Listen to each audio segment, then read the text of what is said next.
মাংস খেতে খেতে যখন আর ভালো লাগে না তখন ডাল ভাতই একমাত্র ভরসা।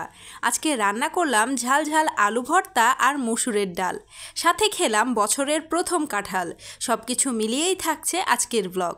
আসসালামু আলাইকুম, কেমন আছেন সবাই? আশা করছি সবাই অনেক ভালো আছেন।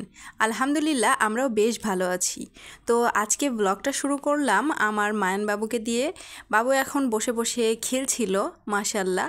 তো এই জন্য আপনাদের সাথে ভিডিওটা শেয়ার করলাম। আর ও এখন একটু একটু খেলতে পারে, তবে বাবু কিছুই খেতে চাচ্ছে না, যার কারণে অনেকটা শুকিয়ে গেছে।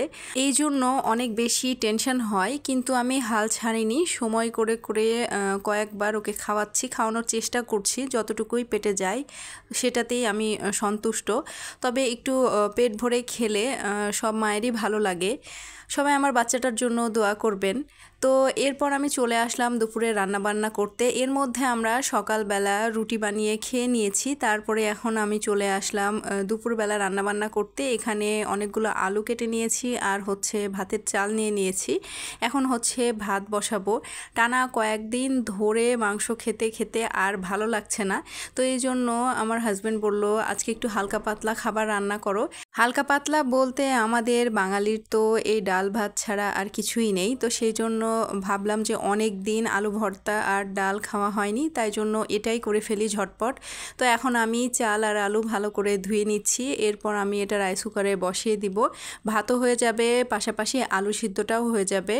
আর এতে সময়টা অনেক বেঁচে যাবে আমার। আলাদা করে প্রেশার কুকারে সিদ্ধ দিলে আমি এখন ডাল সিদ্ধ দিতে পারবো না, সেজন্য এর মধ্যেই দিয়ে দিলাম। আর আমার রাইস কুকারটা একটু পরিষ্কার করতে হবে।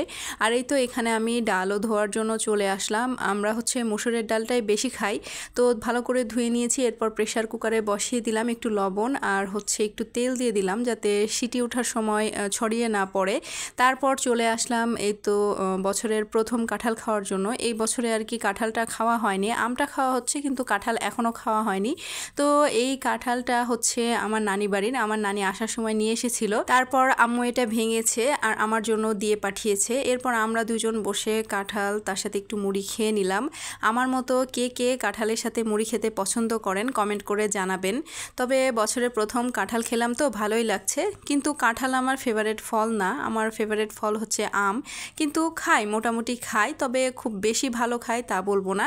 এই তো এখানে ভাত হয়ে গেছে, ভাতটা আমি রাইস কুকার বন্ধ করে দেব। এরপর চলে আসলাম ডালটা সিদ্ধ করে নেওয়ার পরে আসলাম ফোড়ন দেওয়ার জন্য। এখানে ডালে আমি হলুদ দেইনি, এরপর এই তো সিদ্ধ করে ঘুটে নেওয়ার সময় হলুদ দিয়ে দিচ্ছি। এখন এটা খুব ভালো করে মিক্স করে নিব। আমি এইভাবে ডালটা রান্না করি না, হলুদ আমি সিদ্ধ করার সময় দিই, কিন্তু অনেককে দেখেছি এইভাবে দিতে। আজকে খেয়ে বুঝতে পারবো কেমন লাগে। এই তো এখানে পেঁয়াজ আর মরিচ ভেজে নিলাম। রসুনটা ছিল না, সেজন্য রসুন দেওয়া হয়নি। তার মধ্যে দিয়ে দিলাম তেজপাতা আর পাঁচফোড়ন।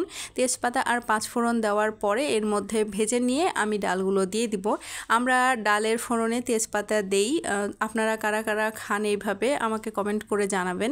তারপরে এই তো ডালটা ফোড়ন দিয়ে নিলাম। এবার একটু বলক আসা পর্যন্ত অপেক্ষা করব। আর ওই পাশে আমি ভর্তার জন্য শুকনা মরিচটা টেলে নিচ্ছি। আজকে কাঁচা পেঁয়াজ দিয়ে ভর্তা করব আর শুকনা মরিচ এইভাবে পুড়িয়ে নিয়ে, কারণ ভেজে অনেক ভর্তা করেছি, এইভাবে করে দেখি অনেক দিন পর ভালোই লাগবে। আর এই তো এখানে কাঁঠালের বীজগুলো রেখে দিলাম, এটা দিয়েও ভর্তা খাওয়া হবে। তো এই তো এখানে পেঁয়াজ কেটে নিয়েছি আর শুকনা মরিচ টেলে নিলাম। তারপরে গোসল করে চলে আসলাম ছাদে। এবার আমি কাপড় মেলে দিয়েছি, তো বাবুর কাঁথাগুলো মেলে দিয়েছি। আর এই পাশে অন্য ফ্ল্যাটের কাপড় মেলা ছিল। তারপরে এই তো আমি চলে যাচ্ছি, এখন খাওয়া দাওয়া করে নিব। এই তো আলুগুলোকে খুব ভালো করে ম্যাশ করে নিয়েছি, অল্প একটু আলু বাবুর জন্য তুলে রাখলাম। তারপরে তো লবণ দিয়ে শুকনা মরিচটা মাখিয়ে নিচ্ছি, এর মধ্যে পেঁয়াজটাও মেখে নেব। তারপরে দিব সরিষার তেল। আর এই ভর্তাটা কি যে মজা হয়েছিল আর কতটা ভালো লাগছিল আপনাদেরকে বলে বোঝাতে পারবো না। আসলে অন্য সময় এতটা ভালো না লাগলেও এই গরুর মাংস খেয়ে খেয়ে তারপরে এরকম ভর্তা আর ডাল এত বেশি মজা লাগছিল যে বলার কথা না। তো এরপর আমি এই তো আলু ভর্তাগুলো সব দিয়ে দিলাম। এবার এটাকে সুন্দর করে মাখিয়ে নিব। আর আলু ভর্তা আমি একটু এইভাবেই মাখাই, আপনারা কেউ কিছু মনে করবেন না। তো এই তো মাখিয়ে নেওয়ার পরে প্লেটে ভাত নিয়ে নিব আর লবণটাও একটু চেক করে নিব যে ভর্তাতে লবণ ঠিক আছে কিনা। তো এই তো আমার ভর্তাটা হয়ে গেল। আর এখানে বেগুন ভাজা ছিল, এটা আপনারা তো দেখেইছেন গত ব্লগে। আর এই তো ডাল রান্না করেছি, আর এটা হচ্ছে ডাল ভর্তা, আম্মু দিয়ে পাঠিয়েছে। আর এখানে অল্প একটু মাংসের তরকারি ছিল, এটা শেষ হলে একদম ক্লিয়ার হয়ে যাবে। তো এই দিয়ে আমরা আজকে দুপুরবেলা খাওয়া দাওয়া করে নিব। আর এই ছিল আমার ছোট্ট একটি ব্লগ। আমার ব্লগ ভিডিওগুলো যদি আপনাদের কাছে ভালো লেগে থাকে তাহলে প্লিজ আমার চ্যানেলটি সাবস্ক্রাইব করবেন, আর আমার ফেসবুক পেজ হিরোয়েল ব্লগস ফলো দিয়ে রাখতে পারেন। দেখা হবে নেক্সট ভিডিওতে, ততক্ষণ পর্যন্ত সবাই ভালো থাকবেন। আল্লাহ হাফেজ।